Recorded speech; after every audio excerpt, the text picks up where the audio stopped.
Hello दोस्तों। नमस्कार, कैसे हैं आप सब? आई थिंक आप लोग अच्छे होंगे। तो दोस्तों, आपको ये पता होगा कि आपका सेंटर भी क्लियर हो गया है। धीरे धीरे चीज़ें सारी क्लियर होती जा रही हैं। यानी कंफर्म है कि आपका दिसंबर के लास्ट वीक में पेपर होना कंफर्म है। और वो भी डेट होगा मे बी 26, 27, 28 या 27, 28, 29। इन्हीं दोनों में से कोई एक डेट हो सकता है। तो आप ईमानदारी के साथ पढ़ाई में लग जाइए। तो आज हम लोग जो इस वीडियो में बात करेंगे वो प्रीवियस ईयर क्वेश्चन प्रश्न पत्र की बात करेंगे। तो प्रीवियस ईयर में जो प्रश्न पत्र दिया गया था, आया था, उसी को हम सॉल्व कराएंगे। तो ये प्रीवियस ईयर 2019 का है। पेपर 2019 का सॉल्व करेंगे। जैसा कि आपको ये भी पता होगा कि मैथ का जो टाइमिंग होता है वो होता है 1 घंटा। 1 घंटे में आपको मैथ करना होता है। ठीक। 1 घंटे में 25 प्रश्न करने होते हैं। टाइम मैनेजमेंट बहुत ही इम्पोर्टेंट होता है। तो चलिए हम लोग बिना समय को गंवाए हुए स्टार्ट करते हैं, प्रश्न की तरफ चलते हैं। देखिए, पहला प्रश्न ये कह रहा है दो असमान परिमेय संख्याओं के बीच परिमेय संख्याएं होती हैं। जब हम सीरीज करा रहे थे वहां ये प्रश्न बार बार आ रहा था कि दो असमान परिमेय संख्याओं के बीच परिमेय संख्याएं होती हैं। आपको बताया गया कि बहुत ही इंपॉर्टेंट है। दो असमान परिमेय संख्याओं के बीच परिमेय संख्याएं कितनी होती हैं? अनंत होती हैं। कितनी होती हैं? अनंत। नेक्स्ट क्वेश्चन देखिए, निम्नांकित कथनों में सत्य कथन है। कह रहा है निम्नलिखित कथनों में सत्य कथन कौन है? पहला दिया है, एक धनात्मक पूर्णांक अपने योगात्मक प्रतिलोम से बड़ा होता है। गलत है ये। एक ऋणात्मक पूर्णांक अपने योगात्मक प्रतिलोम से बड़ा होता है। ये भी बिल्कुल गलत है। शून्य एक पूर्णांक नहीं है। बिल्कुल, शून्य क्या है? एक पूर्णांक नहीं है। शून्य किस में आता है? शून्य एक पूर्ण संख्या, होल नंबर में आता है।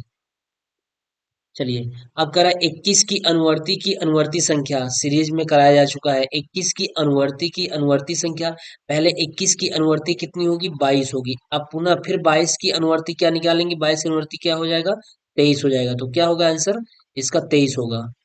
ठीक। चौथा नंबर प्रश्न ये कर रहा है कि एक आयताकार मैदान का क्षेत्रफल दिया है 0.5 हेक्टेयर।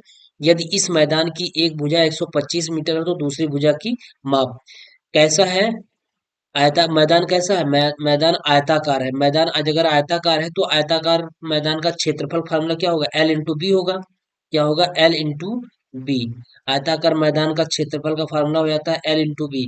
तो देखिए, एल इंटू बी जब हो जाता है तो सबसे पहले ये मैदान का क्षेत्रफल दिया हुआ है। क्षेत्रफल क्या दिया है? 0.5 हेक्टेयर। तो आपको पता होना चाहिए कि 1 हेक्टेयर बताया गया है। 1 हेक्टेयर बराबर होता है 10,000 मीटर। 10,000 मीटर। 1 हेक्टेयर में 10,000 मीटर होता है। तो 0.5 हेक्टेयर में कितना होगा? 0.5 हेक्टेयर में कितना होगा? तो 0.5 हेक्टेयर में क्या होगा? इसी में गुणा कर दीजिए। इंटू 0.5 का जब गुणा करेंगे कितना आएगा? 5,000 मीटर। क्या हो जाएगा? 5,000 मीटर। अब ये 5,000 मीटर क्या हो गया? क्षेत्रफल हो गया। क्षेत्रफल कितना हो गया? 5,000 मीटर। तो रख दीजिए क्षेत्रफल, क्या रख दीजिए मान? 5,000 इक्वल टू एल की वैल्यू दी है, यानी एक भुजा दिया हुआ है, दूसरी भुजा की माप पूछ रहा है, तो 125 कर दीजिए इंटू बी। तो बी की वैल्यू हो जाएगी 5,000 में 125 से क्या कर दीजिए? डिवाइड कर दीजिए 125 से। 125 5 से काट दीजिए, 5 से। 5 दहम्मा, सॉरी 25 से काट दिए। 25 दूना के 50, 200 हो गया। और 25 पंजे 125, फिर 5 से काट दिए। 5 चौके 20, आया कितना? 40। यानी बी की वैल्यू कितनी आई? 40 मीटर। क्या आया? 40 मीटर है। तो ऑप्शन कौन सही है? ऑप्शन थर्ड सही है, 40 मीटर। एक घन मीटर बराबर होता है 1,000 लीटर। इंपॉर्टेंट प्रश्न है, कराया जा चुका है। एक घन मीटर और 1,000 लीटर है ये। चलिए, ये तो रहा बहुविकल्पी प्रश्न। आगे देखिए, ये हम पेज ले रखे हैं। तो नेक्स्ट में क्या है? अति लघु उत्तरी में क्या है? अति लघु उत्तरी प्रश्न कह रहा है कि पेपर प्रश्न नंबर 6 कह रहा है दो परमीय संख्याओं का योगफल दिया है -1/3। कितना है? -1/3 ये है। दो परिमेय संख्याओं का योगफल -1/3 है। यदि इनमें से एक संख्या -5/18 हो तो दूसरी संख्या ज्ञात कीजिए। बहुत ही सिंपल सवाल है। सवाल यही कह रहा है कि दो परिमेय संख्याओं का दिया है, दो परिमेय संख्याओं का योगफल। 6 नंबर में दो परिमेय संख्याओं का योगफल कितना दिया है? -1/3। यदि इनमें से एक संख्या इतना हो तो दूसरी संख्या ज्ञात कीजिए। तो देखिए 6 नंबर यहाँ से देख लेते हैं हम। सवाल यही कह रहा है कि एक परिमेय संख्याओं का एक यहाँ दो जो दिया है, जो दो दिया है, दो परिमेय संख्याओं का योगफल -1/3 है। यदि इनमें से एक संख्या -5/18 तो दूसरी संख्या, तो मान लीजिए कि हमारा दूसरी संख्या क्या है? यक्स है। और पहली संख्या तो दिया है, एक संख्या इतना दिया है, दोनों का योगफल इतना हो जाएगा। तो देखिए दूसरी संख्या मान लीजिए, माना दूसरी संख्या क्या हो जाएगा? माना दूसरी संख्या इसकल टू क्या हो जाएगा? यक्स। और पहली संख्या दे रखा है, पहली संख्या बराबर कितना दिया हुआ है? पहली संख्या है -5/18, -5/18। और दोनों का योगफल कितना है? दोनों का योगफल दिया हुआ है, दोनों का योगफल यानी पहली संख्या और इसकी दूसरी संख्या का योगफल। पहली संख्या -5/18 और प्लस दूसरी संख्या यक्स माने हैं, दोनों का योगफल कितना दिया है? -1/3। -1/3। यहाँ से x का मान निकाल दीजिए। जब x का मान निकालेंगे तो -1/3, और ये इधर पंक्षांतर करेंगे तो इधर जाएगा, क्या हो जाएगा? प्लस हो जाएगा, 5/18 हो गया। तो उसका इसका एलसीएम कितना हो जाएगा? 18। एलसीएम इसका हो जाएगा 18 हो जाएगा। जब एलसीएम 18 हो गया तो 3 से भाग 18 में देखेंगे कितनी बार जाएगा? 6 बार। -6 हो गया और प्लस क्या हो गया? 5। तो 6 में से 5 गया, -1/18। दूसरी से पूछ रहा था दूसरी संख्या क्या होगी? दूसरी संख्या क्या हो जाएगी? x बराबर -1/18 हो जाएगी। ठीक, यही हो जाएगा -1/18। ये हुआ 6वां नंबर। 7वां नंबर कह रहा है एक वर्गाकार खेत की भुजा, एक वर्गाकार खेत की भुजा दिया हुआ है। एक वर्गाकार खेत की भुजा 3x प्लस 17 मीटर है। खेत का क्षेत्रफल ज्ञात कीजिए, जबकि x इक्वल टू दिया है -3। तो देखिए सबसे पहले क्या हो कि एक वर्गाकार खेत का भुजा, खेत कैसा है? वर्गाकार है। खेत कैसा है? वर्गाकार है।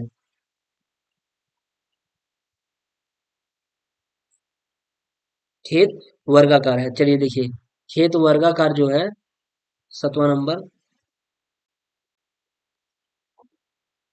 वर्गाकार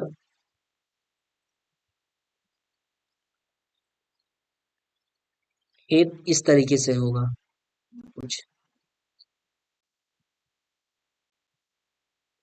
इस तरीके से है खेत, वर्गाकार है। इसकी एक भुजा दिया हुआ है, 7 नंबर पे दिया हुआ है,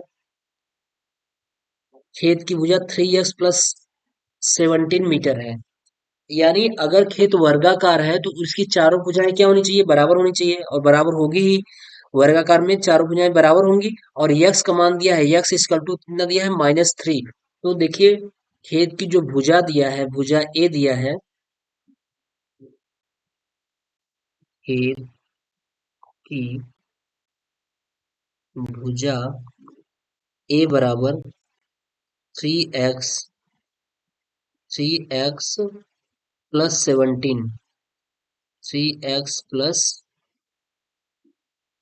17 दिया है। और x की वैल्यू दिया है, x की वैल्यू -3। तो यहाँ से मान रख लीजिए, तो भुजा एक न्यूमेरिकल वैल्यू में आ जाएगा। तो 3 × -3 और +17, तो हो गया 3 × 3 = 9। कितना हो गया? -9 और +17। 17 में से 9 घटा दीजिए तो कितना आ जाएगा? 8 आ जाएगा। ठीक, ए की वैल्यू, भुजा की वैल्यू कितनी आ गई? 8। जब भुजा की वैल्यू 8 आ गई तो वर्गाकार खेत का क्षेत्रफल हो जाएगा। खेत वर्गाकार है तो खेत का क्षेत्रफल बराबर क्या हो जाएगा, क्षेत्रफल बराबर भुजा स्क्वायर, 8 का स्क्वायर, 8 9 64, कितना हो जाएगा, आंसर क्या हो जाएगा 64। 64 क्या इसमें दिया है, मीटर में, किसमें दिया है, मीटर में, तो इसकी वैल्यू मीटर में हो जाएगी,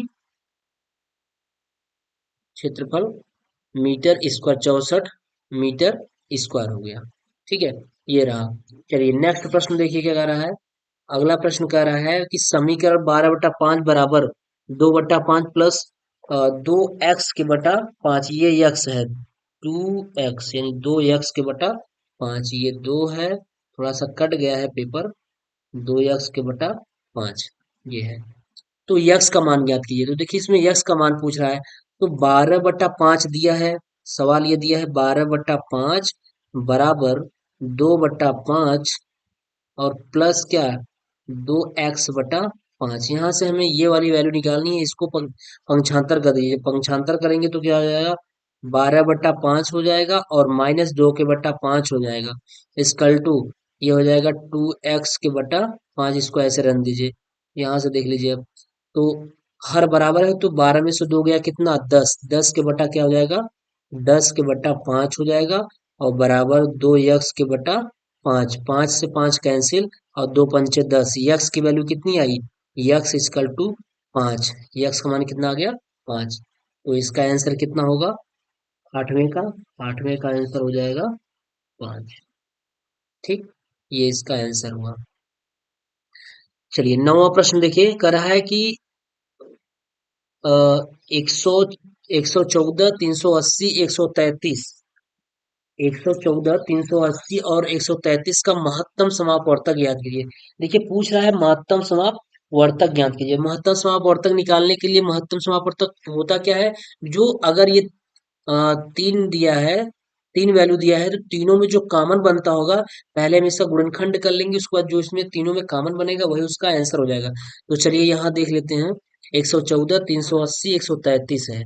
नवा प्रश्न है, 114, 114, 380 और 133 है। इसी का सबसे पहले गुणनखंड कर लीजिए, उसके बाद तमोसा क्या निकालेंगे, म स, क्या निकालना है इसका, म स निकालना है।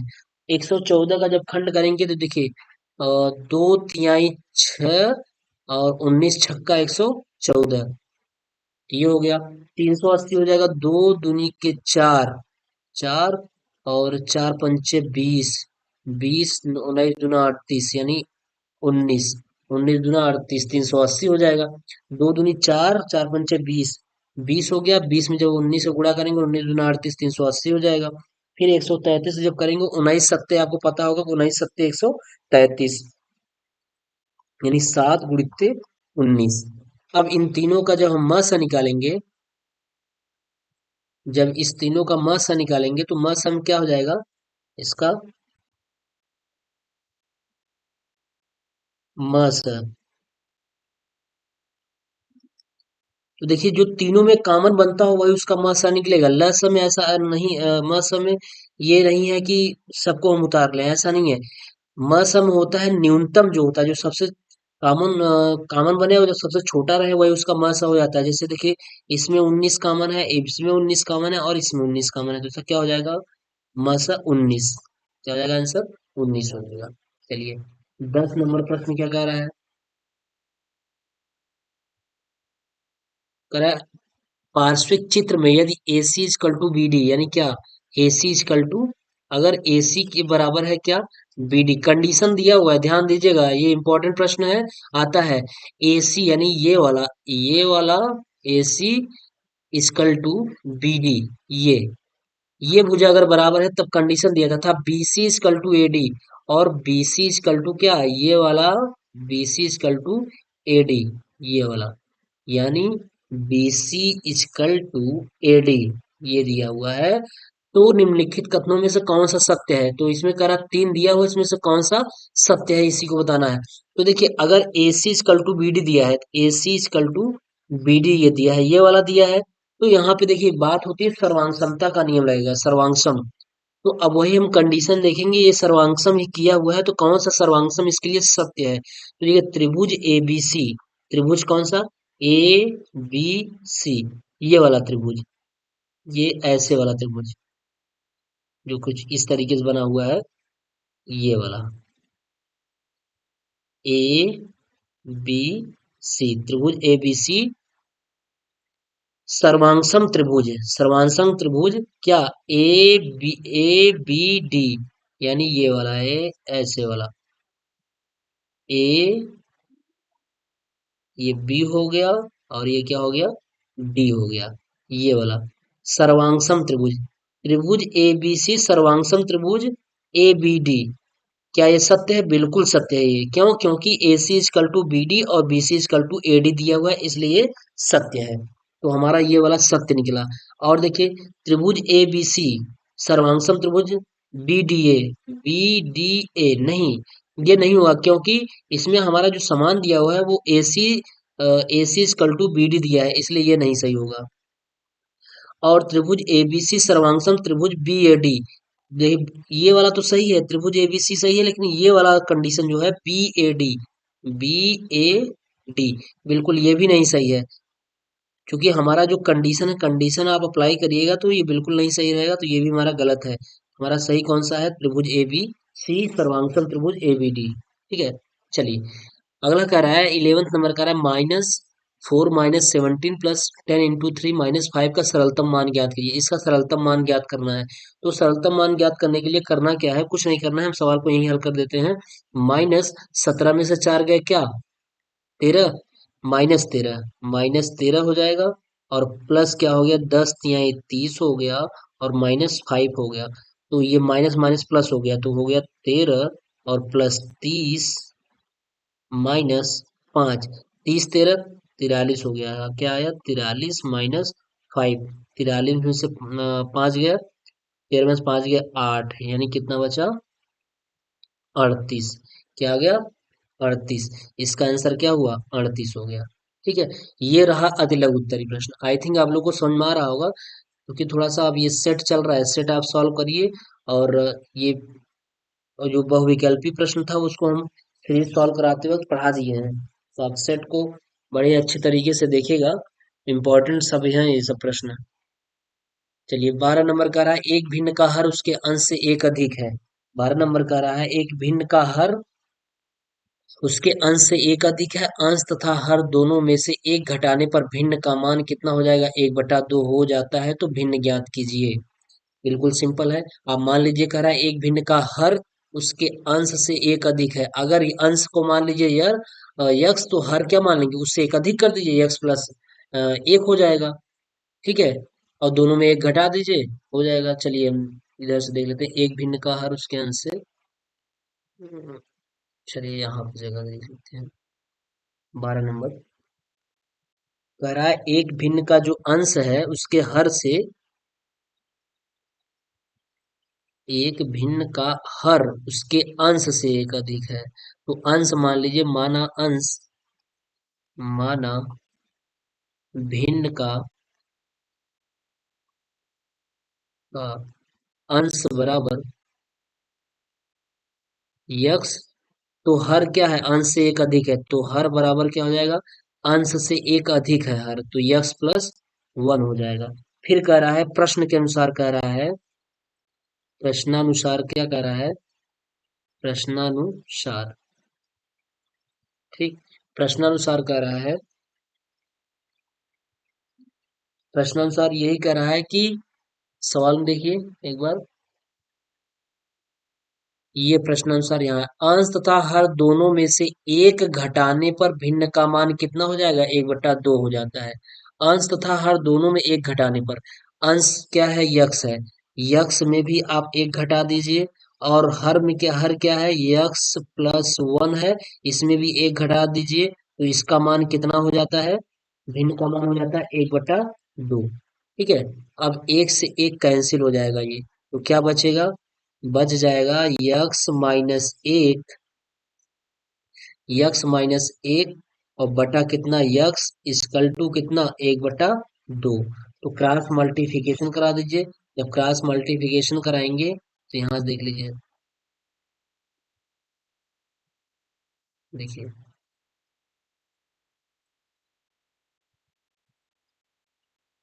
यहाँ से, तो ये हो जाएगा, दो का इधर गुणा हो जाएगा तो हो जाएगा 2x-1 बराबर कितना, यक्स। तो दो का गुणा करा दिए, 2x-2 इक्वल टू 2 हो जाएगा। तो 2x इक्वल टू, दो को पक्षांतर कर देंगे, दो दो चार हो जाएगा।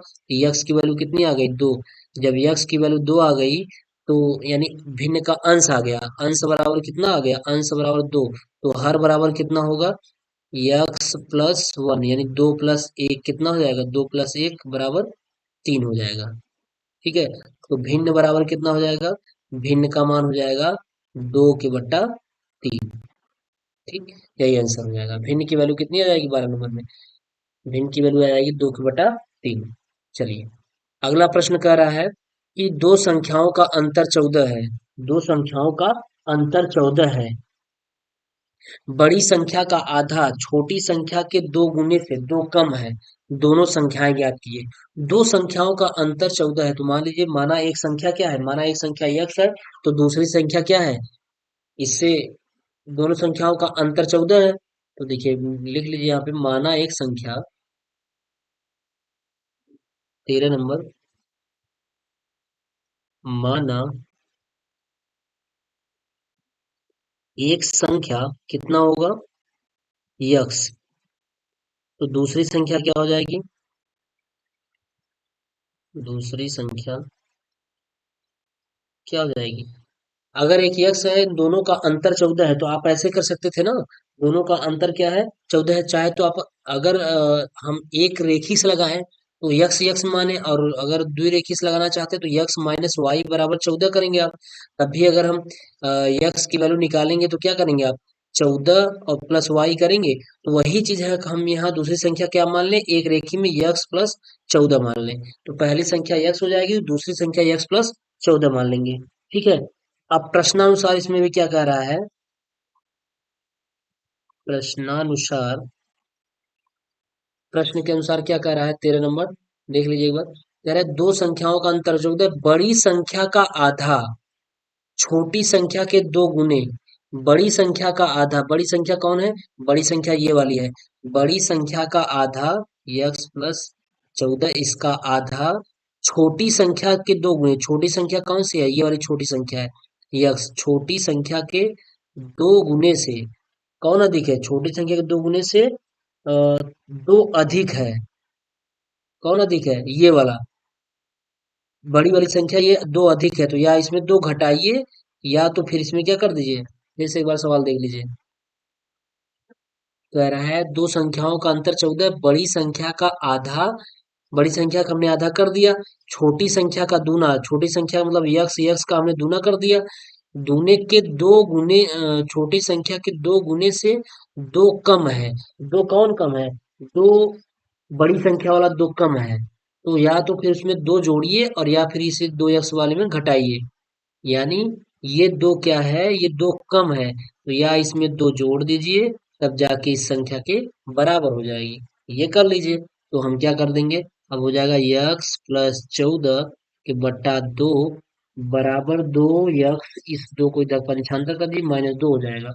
तो क्या हो गया, इधर क्रॉस मल्टीप्लिकेशन करा दीजिए, फिर ये गुणा करा दीजिए, हो जाएगा यक्स प्लस 14 बराबर दो दूनी चार, एक्स माइनस चार, ये हो गया।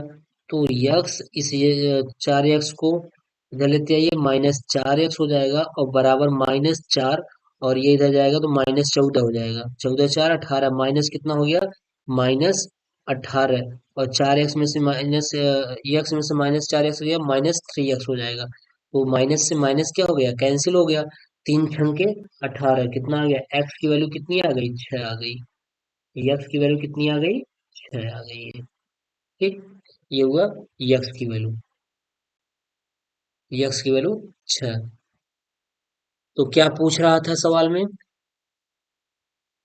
दोनों संख्याएं ज्ञात कीजिए, तो एक 6 होगा, तो दूसरा क्या होगा, पहला वाला 6 हो गया, दूसरा क्या हो गया, 14 6 20, पहली संख्या, पहली संख्या 6, तो दूसरी संख्या क्या हो जाएगी? दूसरी संख्या 14 + x है।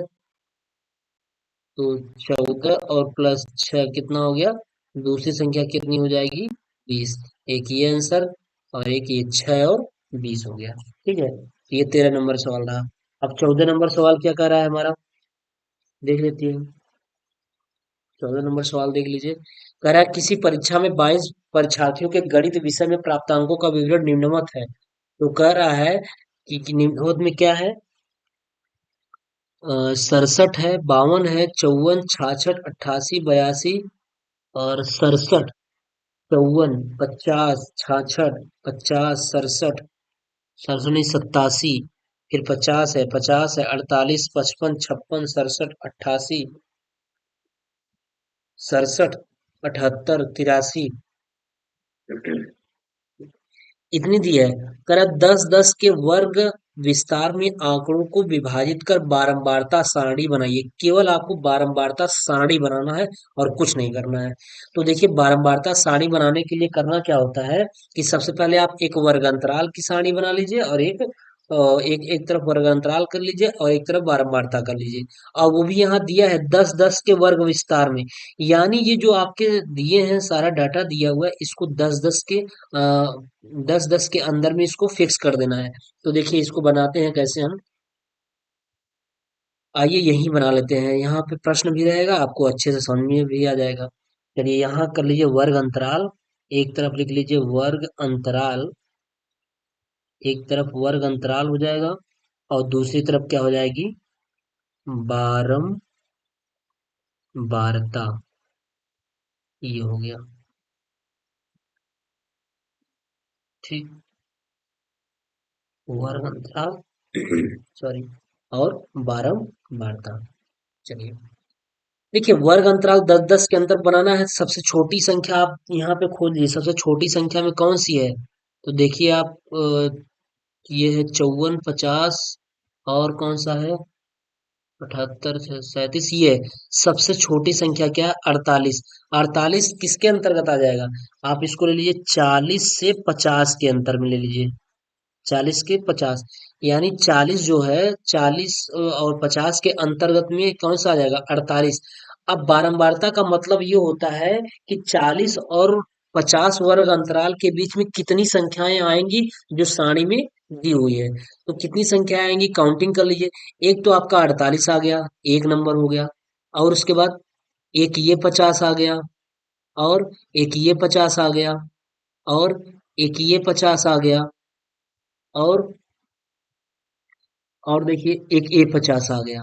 और आप देखेंगे तो 40 और 50 के बीच में नहीं होगा, यानी 50 के ऊपर वाला नहीं लेना है, 50 के अंदर वाला लेना है, 50 तक लेना है। तो देखिए और देख लीजिए आप सब ऊपर है, 52 है, 54 है, ये सब लिया नहीं जाएगा। तो बारंबारता में अब ये 40 से 50 के बीच में कितनी संख्याएं आ रही हैं? 1, 2, 3, 4, 5 कितनी आ रही है? बारंबारता में यहाँ हो जाएगा 5 हो जाएगा। ठीक है, अब दूसरा क्या लीजिए 50 से किसके बीच में? 50 से 60 के बीच में। अब वो उसको भी देख लीजिए 50 से 60 के बीच में। हम इसको पेन को कलर चेंज कर लेते हैं, आपको अच्छे से समझ में आ जाएगा। 50 से 60 के बीच में देखिए काउंट करिए कि ऐसी संख्या जो 50 के ऊपर और 60 के नीचे हो तो कौन कौन सी होगी? एक तो ये 52 होगा, होगा बिल्कुल होगा। 54 होगा, होगा बिल्कुल होगा। 67 होगा नहीं, 66 होगा नहीं, ये 67 होगा नहीं, 54 भी होगा, एक ये वाला भी होगा, और 66 नहीं होगा। ये एक ये 55 वाला होगा, होगा। एक 56 वाला होगा, बिल्कुल होगा।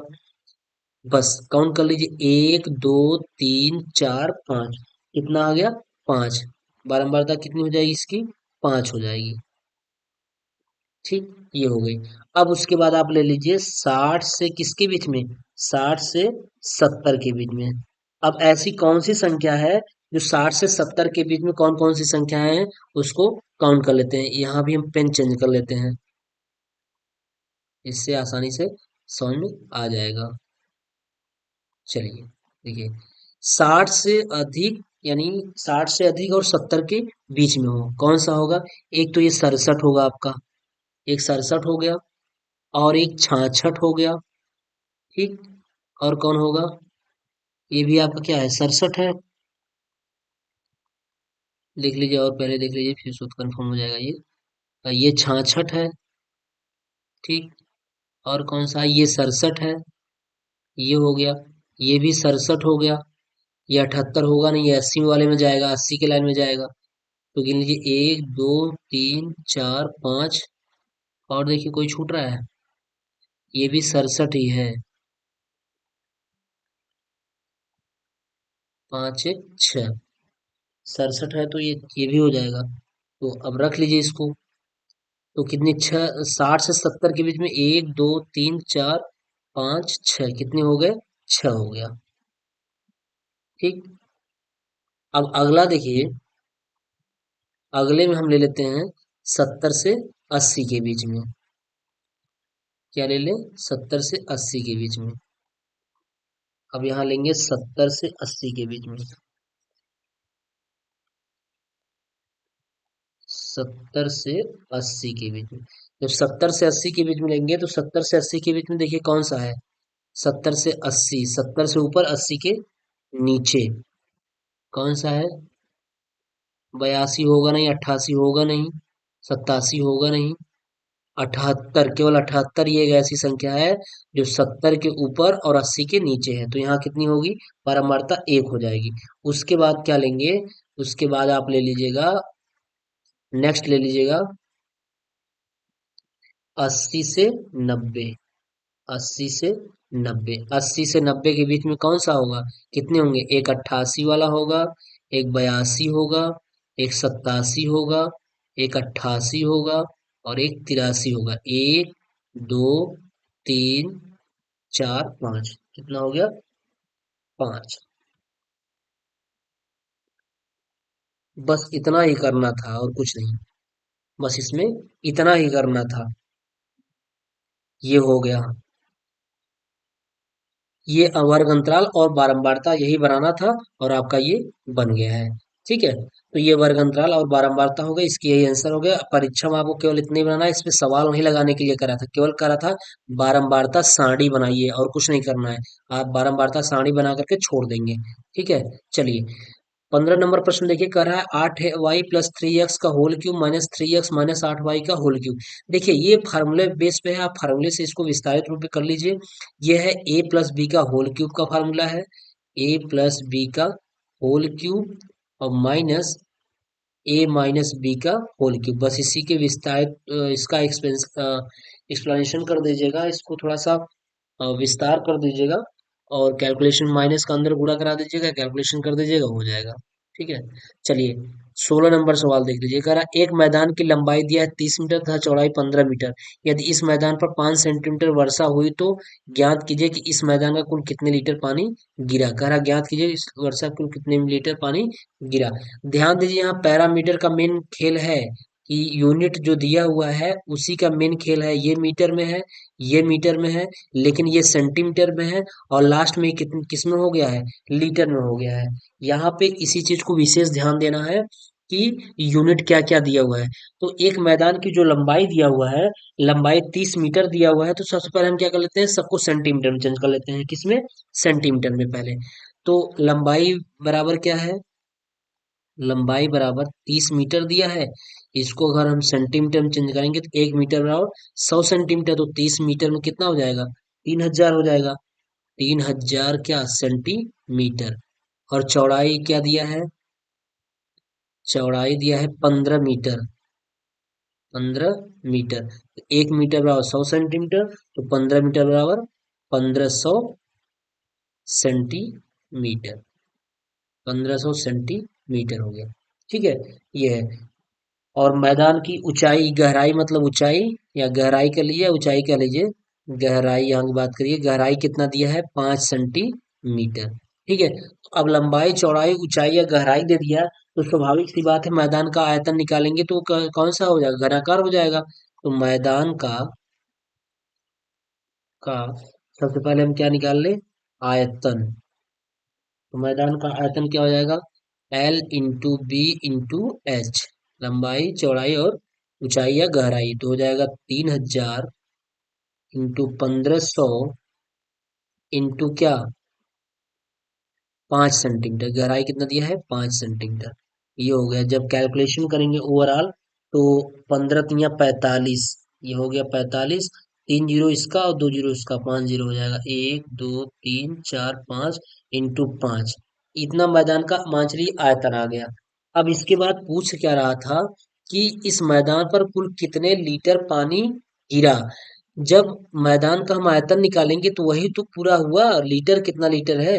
तो अब ये लीटर पूछ रहा है, जब लीटर में पूछ रहा है तो हम क्या कर देंगे, इसी में 1000 से हम भाग दे देते हैं। 1000 से इसमें भाग दे दीजिए, वो लीटर में चेंज हो जाएगा। 1 2 3 जीरो कट गया, 1 2 3, तो कितना हो गया, कितना लीटर आया, 500 और 500, 5 पचे 25 का 5, 5 चौक 20 2 22, 22,500 लीटर पानी गिरा।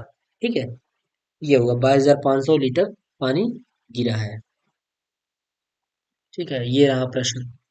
फिर 17 नंबर का रहा है, एक घनाभ की लंबाई 80 सेंटीमीटर, चौड़ाई 40 सेंटीमीटर, ऊंचाई ऊंचाई कितना दिया, 1 मीटर 20 सेंटीमीटर। घनाभ का आयतन घन मीटर में निकालना है। किस में निकालना है, घन मीटर, घन मीटर निकालना है। तो कुछ नहीं करना है, जो ये 80 सेंटीमीटर है इसको मीटर में चेंज कर दीजिए, इसको मीटर में चेंज करिए। और ये 1 मीटर 20 सेंटीमीटर है तो ये भी क्या कर दीजिए हम, या आप मीटर में चेंज करिए या फिर सेंटीमीटर को मीटर में चेंज करिए, या फिर मीटर वाले को सेंटीमीटर में चेंज कर दीजिए। ठीक है, तो चलिए कर लेते हैं। पहले 17 नंबर, एक घनाभ की लंबाई 80 सेंटीमीटर दिया है। चलिए यहाँ देख लीजिए, 17 नंबर कह रहा है, एक घनाभ की लंबाई दिया है 80 सेंटीमीटर, 80 सेंटीमीटर दिया है। तो इसको हम किस में चेंज कर लेंगे, मीटर में। मीटर 1 सेंटीमीटर जानते हैं कि आप, 1 मीटर बराबर कितना होता है, 1 मीटर बराबर 100 सेंटीमीटर, 100 सेंटीमीटर। तो अगर हम बात करें कि 1 सेंटीमीटर बराबर कितना हो जाएगा, तो 1 के बटा क्या हो जाएगा, 100 मीटर हो जाएगा, है ना। तो उसी प्रकार 80 सेंटीमीटर बराबर क्या हो जाएगा, इसमें भाग हो जाएगा। 80 में कितने से हो जाएगा, 100 से भाग हो जाएगा। तो एक जीरो से एक जीरो कैंसिल, बराबर हो जाएगा 10 का भाग 8 में देंगे, 0.8 क्या आ गया, मीटर आ गया। इसी प्रकार चौड़ाई कितना दिया था, चौड़ाई दे रखा था आपका 40 सेंटीमीटर। जब 40 सेंटीमीटर को आप मीटर में चेंज करिएगा तो 0.4 क्या आ जाएगा, मीटर आ जाएगा। और ऊंचाई दे रखा था, लंबाई हो गया, चौड़ाई हो गया, ऊंचाई दे रखा है कितना, ऊंचाई 1 मीटर 20 सेंटीमीटर, 1 मीटर 20 सेंटीमीटर दिया है। ऊंचाई कितना दिया है, ऊंचाई दिया है 1 मीटर दिया है और 20 सेंटीमीटर दिया है। तो कुछ नहीं, 1 मीटर प्लस 20 सेंटीमीटर को करेंगे तो क्या आएगा, 0.2 मीटर। तो इसको जोड़ दीजिए, हो जाएगा 1.2 मीटर हो जाएगा। क्या हो जाएगा, 1.2 मीटर हो गया। ठीक है, अब हम क्या करते हैं, इसका आयतन निकाल लेते हैं। अब ये घनाकार हो गया तो आयतन निकाल लीजिए इसका। किसका आयतन निकालेंगे, घनाभ की लंबाई है, घनाभ का आयतन, तो घनाभ का आयतन निकाल दीजिए। घनाभ का आयतन, घनाभ का आयतन बराबर L into b into h, तो मल्टीप्लाई हो जाएगा। L की वैल्यू कितनी है, 0.8 मीटर, B की वैल्यू कितनी है, 0.4, और H की वैल्यू कितनी है, 1.2। 8 चौके 32 कितना, 8 चौके 32 दशमलव 3 2 हो जाएगा। और इंटू कितना होगा, 1.2, गुणा कर दीजिए। 12 दूना 24 का ही 4, हाथ लगा 2, 12 तिहाई 36, 36 2 38, कितने अंक पे दशमलव, 3 अंक पे दशमलव, 0.384 घन मीटर आ गया। क्या आ गया, घन मीटर। आयतन है इसलिए घन मीटर होगा। चाहे घन मीटर ऐसे लिखिए या फिर घन मीटर आप ऐसे भी लिख सकते हैं। ठीक है, ये हो गया। ये 17 नंबर प्रश्न है। और लास्ट में है आपका 18 नंबर प्रश्न, कह रहा है कि 2x² plus 8x³ plus 11x minus 12, इसको सरल करना है। देखिए, सरल करने के लिए करना क्या होगा, इसमें कुछ नहीं करना है। इस माइनस का अंदर गुणा करा दीजिए और इस माइनस का अंदर गुणा करा दीजिए। जो वैल्यू कटने होगा कट जाएगा, और जो जुड़ेगा जुड़ेगा, जो घटेगा उसको घटा दीजिएगा, और जो जुड़ जाएगा जुड़ जाएगा। वहीं से उसका क्या हो जाएगा, आंसर हो जाएगा। ठीक है,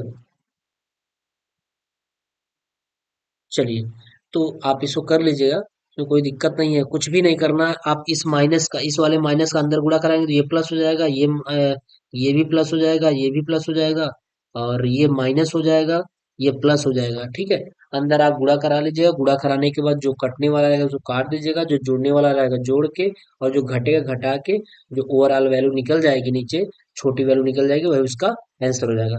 तो दोस्तों, ये हमारा जो प्रीवियस ईयर 2019 का पेपर था, इसको हमने सॉल्व करा दिया है। आप इसको अच्छी तरीके से देख लीजिएगा। अगर आपको कहीं कोई प्रॉब्लम है तो आप कमेंट अवश्य करिए, और मेरे टेलीग्राम ग्रुप से आप जुड़ जाइए। वहां पे आपकी जो भी क्वेरी रहेगी आप वहां पे क्वेश्चन कर सकते हैं। ठीक है, उसका आंसर अवश्य दिया जाएगा। तो दोस्तों, आज की वीडियो में बस इतना ही। वीडियो थोड़ा सा लंबा हो गया समझाने के चक्कर में, लेकिन कोई बात नहीं है, आपको समझाना जरूरी होता है। ठीक है, तो चलिए मिलते हैं। नेक्स्ट हम प्रीवियस ईयर का पेपर लाएंगे, 2019 के बाद वाला नेक्स्ट प्रीवियस ईयर का पेपर लाएंगे, आप उससे अवश्य जुड़िएगा। और जो कि आपके लिए बहुत ही यूजफुल होगा। तो मिलते हैं नेक्स्ट वीडियो में, तब तक के लिए बाय।